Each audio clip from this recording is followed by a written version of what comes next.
వీక్షక బాంధవులందరికీ నమస్కారం. నవదుర్గా పూజలు చక్కగా ఆచరిస్తున్నారు. నిత్యము ఆచరించండి. విశేషంగా ఈ 9 రోజులు శరన్నవరాత్రులు అంటే విశేషంగా మనము ఈ 9 రోజులు శరదృతువులో ఈ నవరాత్రులు ప్రారంభమవుతాయి కాబట్టి శరన్నవరాత్రులు అని పేరు వచ్చింది. ఈ సమయంలో మనము నవదుర్గాదేవుల్ని ధ్యానంతో పూజతో నానా విధాలుగా ఆచరిస్తూ ఉంటారు. తాంత్రికులు ఒక విధానంగా మరియు విశేషంగా బింబ పూజ, కుంభ పూజ మరియు మండల పూజ, ధ్యాన పూజ, మానసిక పూజ ఇటువంటివి ఎన్నో విధాల పూజల్ని సమర్పించుకుంటూ ఉంటారు. వాళ్ళకి శక్తికి తగినట్టుగా మరియు వాళ్ళ యుక్తికి తగినట్టుగా మరియు వాళ్ళకి తెలిసిన పూజా విధానాల్లో ఆచరిస్తూ ఉంటారు. అయితే ఈరోజు మనమందరూ కూడా కాళరాత్రి దేవిని మనం ఆరాధించాలి.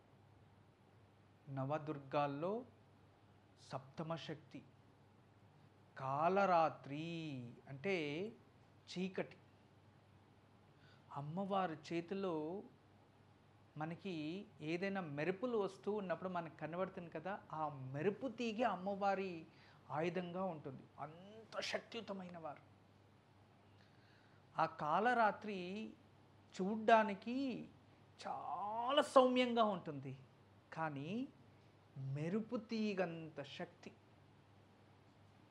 అమ్మవారు చూడ్డానికి కూడా చాలా విశేషంగా దర్శనం. అది చాలా అద్భుతంగా ఉంటారు. మీరందరూ కూడా ఈ అమ్మవారిని చక్కగా ప్రతిబింబం పూజా విధానం చూడాలంటే మీరు ఓంకార కార్యక్రమంలోనే చూడాలి.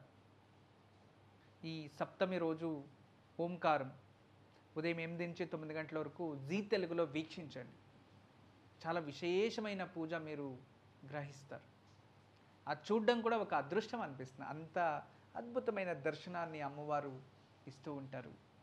మీరు కూడా ఈ 7వ రోజు ఉదయాన్నే లేచి నిత్య కర్మలని ఆచరించి కులదేవతని నామస్మరణ చేస్తూ ముందుగా మీరు జపించాల్సిన మంత్రం నవారణ మంత్రం.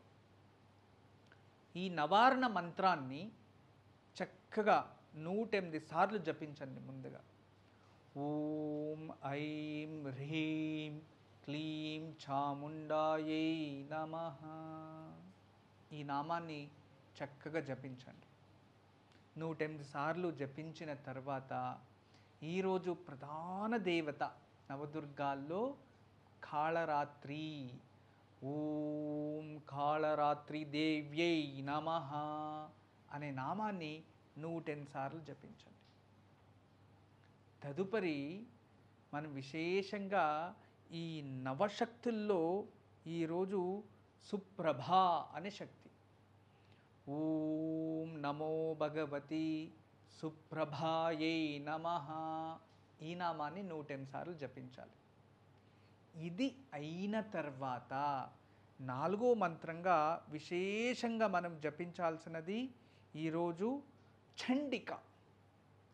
చూడండి, ఇక్కడ అమ్మవారిది చండిక చాలా విశేషం కదా. చండాముండల్ని సంహరించిన అమ్మవారు.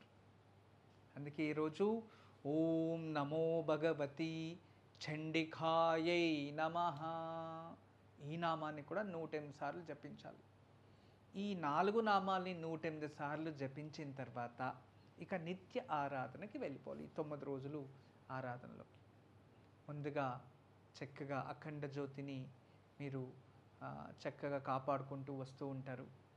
ఆ చుట్టుపక్కల శుద్ధి చేసి కాస్త తైలాన్ని అమ్మవారికి అంటే జ్యోతిదేవికి సమర్పించుకుంటూ తదుపరి ఘటస్థాపన మలుకలు ఏదైతే వేసి ఉంటారో నీటిని ప్రోక్షించి నమస్కరించుకొని తదుపరి ప్రధాన కలశాలకి యథాశక్తి మీరు చక్కగా పుష్పాలతో అన్ని విధాలుగా మంత్రస్నానం ఇలా అంతా చక్కగా చేయించి విగ్రహాలకి కుంకుమార్చన చేసి ఆరాధన చేసి యథాశక్తి ప్రసాదాన్ని నైవేద్యంగా చేసి తీర్థ స్వీకరణ అంటే మధువు అంటే మధు అంటే ఇక్కడ విశేషంగా తేనె అని అర్థం.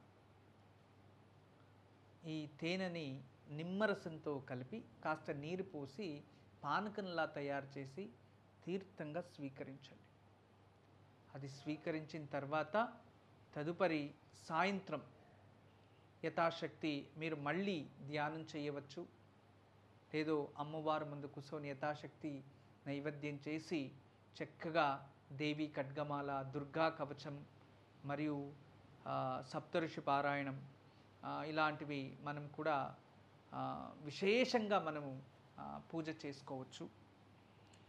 ఈరోజు మీరందరూ కూడా ఆ అమ్మవారి అనుగ్రహం పొందడానికి చాలా కష్టపడుతూ ఉంటారు. ఎందుకంటే ఈ అమ్మవారు మనతో ఉన్నారు అంటే ఇక ప్రకృతిలో ఉన్న ఎటువంటి దుష్టశక్తి మన దగ్గరికి రాదంట. అటువంటి శక్తి ఈ అమ్మవారు.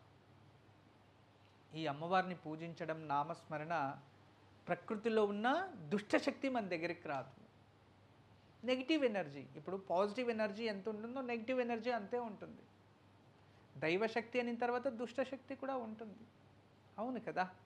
అలా ఆ ఒక లహరియలు ఏవైతే ఉంటాయో, అంటే ఇప్పుడు మనకి ఒక చెట్లో ఆమ్లజనకమని ఎక్కువ రిలీజ్ చేస్తూ ఉంటుంది.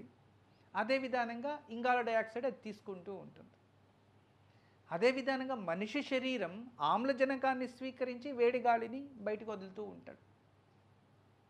ఇలా ప్రతి చోటు అన్ని విధాలుగా ఇక ప్రేమ ఉండిన తర్వాత దానికి విరుద్ధమైన పదము ఉంటుంది. తర్వాత కోపం అనిన తర్వాత దానికి విరుద్ధమైన పదము ఇంకొకటి ఉంటుంది. పుణ్యము అనిన తర్వాత పాపము విరుద్ధమైన ఉంటుంది. ధర్మానికి అధర్మం విరుద్ధం. ఇలా దైవశక్తికి విరుద్ధమైన శక్తి, ప్రకృతి శక్తికి ప్రకృతి హాని చేసే శక్తి కూడా ఉంటుంది. ఈ కాళరాత్రి దేవిని మనం పూజించడం వల్ల ప్రకృతిలో ఉన్న ఏదైతే మనకి చెడు చేసే శక్తులు ఉంటాయో అవి దూరం అయిపోతాయి. ఈ అమ్మవారిని పూజిస్తే అటువంటి నెగిటివ్ ఎనర్జీ మిమ్మల్ని ఆకర్షించదు.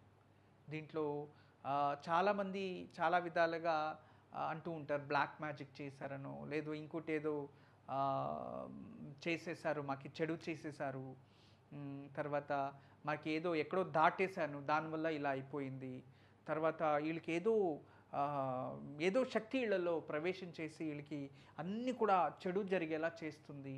ఇటువంటివి చాలామంది చెప్పుకుంటూ ఉంటారు కదా. వాళ్ళందరికీ కూడా ఈ కాళరాత్రి దేవి నిజంగా చాలా శక్తినిచ్చి అటువంటి దుష్టశక్తుల నుంచి మిమ్మల్ని దూరం తీసుకువస్తుంది. దుష్టశక్తి ప్రభావం మీ దగ్గరికి రాకుండా మిమ్మల్ని కాపాడుతుంది. అటువంటి శక్తియుతమైన అమ్మవారు. అందరూ కూడా కాళరాత్రిని పూజించండి. ఈ ప్రకృతిలో ఉన్న దుష్టశక్తి మీ పైన ఎప్పటికీ ప్రభావం చూపించకూడదు అని నేను కూడా మనస్ఫూర్తిగా కోరుకుంటూ, కాళరాత్రి అనుగ్రహం వల్ల మీ కుటుంబ సభ్యులందరికీ కూడా ఆయురారోగ్య ఐశ్వర్య సుఖ సంపదలనిచ్చి కాపాడాలని మనస్ఫూర్తిగా కోరుకుంటున్నాను. బ్రహ్మోస్మి. అందరికీ నమస్కారం. ఈరోజు మీకు అందరికీ కూడా శ్రీవాస్తు యంత్రం గురించి పరిచయం చేయడానికి వచ్చాను. శ్రీవాస్తు యంత్రం మీరు చూస్తున్నారు. శ్రీవాస్తు యంత్రం. ఈ శ్రీవాస్తు యంత్రం ఈ విధానంగా 9 ఇంచెస్, ఇలా 9 ఇంచెస్, ఇలా 9 ఇంచెస్ ఉంటుంది. తదుపరి బ్యాక్ సైడు ఇలాంటి 9 చక్రాలు ఉంటాయి. ఫ్రంట్ ఈ ఒక గ్లోబ్స్లా ఒక 9 డాట్స్ ఉన్నాయి చూడండి, ఇలా 9. ఇది శ్రీవాస్తు యంత్రం అనేది ఒక కాస్మిక్ ఎనర్జీని అట్రాక్ట్ చేసుకుంటుంది. నెగిటివ్ ఎనర్జీని ఇంట్లో నుంచి బయటికి తరిమేస్తుంది. మీకు అందరికీ దానికి పరిష్కార మార్గంగా నేను ఇవి సూచిస్తున్నా. ఎందుకంటే చాలామంది పిల్లలు సరిగా చదువుతలేదు, ఇంకొకరు మా ఇంట్లో ప్రశాంతత లేదు, భార్యాభర్తల మధ్యలో సఖ్యత లేదు, దేవుడి గదిలో సరిగా పూజ చేయలేకపోతున్నా, ఇంట్లో ఏదో తెలియని బాధ అనిపిస్తుంది, మా ఇంట్లో ఎప్పుడు కూడా ఏదో తెలియని ఒక శ్మశానంకి వెళ్ళినట్టు అనిపిస్తూ ఉంటుంది, మా ఇంట్లో కలగానే ఉండదు ఎప్పుడు కూడా, ఇక మా ఇంటికి చాలామంది వచ్చిన వాళ్ళంతా వాస్తు దోషం అని చెప్తూ ఉన్నారు, మేము ఏం చేయాలి అని ప్రశ్నిస్తూ ఉండేవారు. వాళ్ళందరికీ కూడా ఒక మార్గోపాయం చాలా రోజుల తర్వాత రీసెర్చ్ చేసి ఇప్పుడు ఈ శ్రీవాస్తు యంత్రాన్ని మేము చూపిస్తున్నాం. ఈ శ్రీవాస్తు యంత్రాన్ని ఎక్కడ ఫాల్ట్ అనిపిస్తుందో అక్కడ ఒక మేక కొట్టి తగిలించాలి అంతే. పిల్లలు చదువుతా లేదు, చదివే రూమ్లో పిల్లలు ఏకాగ్రతగా చదవాలి అనుకుంటున్నారా, అక్కడ ఒకటి తగిలించండి.